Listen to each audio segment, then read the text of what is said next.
It's time to make some wrong things right. Pixar finally delivered the follow-up audiences have been begging for. It might have taken 14 years to catch up with the Parr family, but Incredibles 2 picks up as if no time has passed amidst a showdown with the Underminer. This sets the stage for a story full of stylish action sequences and hilarious character moments, with Elastigirl literally getting wrapped up in a mystery. And Elastigirl is our best play. Better than me? Of course, the film gives the entire Parr family time to shine, particularly little Jack-Jack, who's a riot whether battling a raccoon or bonding with Auntie Edna. With storyteller extraordinaire Brad Bird back in action, this sequel did not let us down by any stretch of the imagination. Done properly, parenting is a heroic act. Done properly. Number 9. First Reformed. I've decided to keep a journal, to set down all my thoughts and the simple events of my day. Despite not having a single Oscar nomination to his name, writer-director Paul Schrader has established himself as one of the most uncompromising voices ever to grace the silver screen. First Reformed is perhaps his best outing of the 21st century, exploring timely themes regarding the environment, religion, and military veteran suicide. Reverend Toller?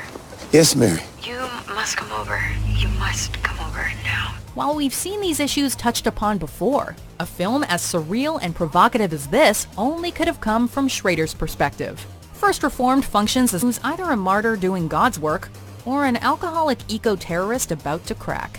However you interpret it, the film will stick with you long after the credits roll. Well, somebody has to do something. Number 8. Paddington 2. If we're kind and polite, the world will be right. With a 98% approval rating on Rotten Tomatoes, you wouldn't think anything would be able to top the original Paddington. Against all odds, though, this sequel managed to be even funnier and more charming than its predecessor, scoring an elusive 100% on Rotten Tomatoes. In a plot involving stolen pop-up books and prison breaks, Paddington 2 serves up a visually stunning, family-friendly romp that you'll want to eat up like a marmalade sandwich. What is this? It's a marmalade sandwich. One could even argue that the film offers relevant commentary on immigration, as Paddington fights against persecution and tries to reconnect with his Aunt Lucy. Speaking of which, if the ending of this movie doesn't melt your heart, nothing will. Need I say more? Number 7. Won't You Be My Neighbor? Mr. Rogers? Yeah.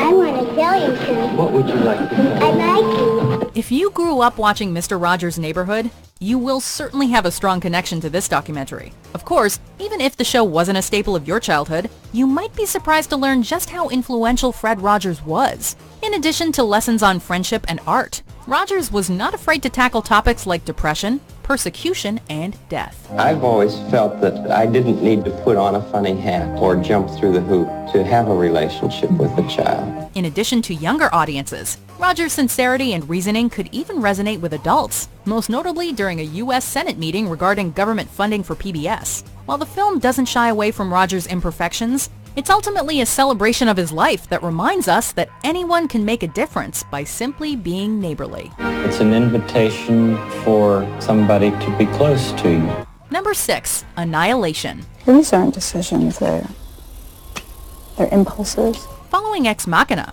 writer-director Alex Garland keeps up the momentum with another instant sci-fi classic that's larger in scale, but equally thought-provoking and intense. Centered on a group of female scientists who venture into a mysterious disaster zone, Annihilation assembles an all-star cast that includes Natalie Portman, Gina Rodriguez, and Tessa Thompson. The real star of the movie, though, is its haunting environment, which is a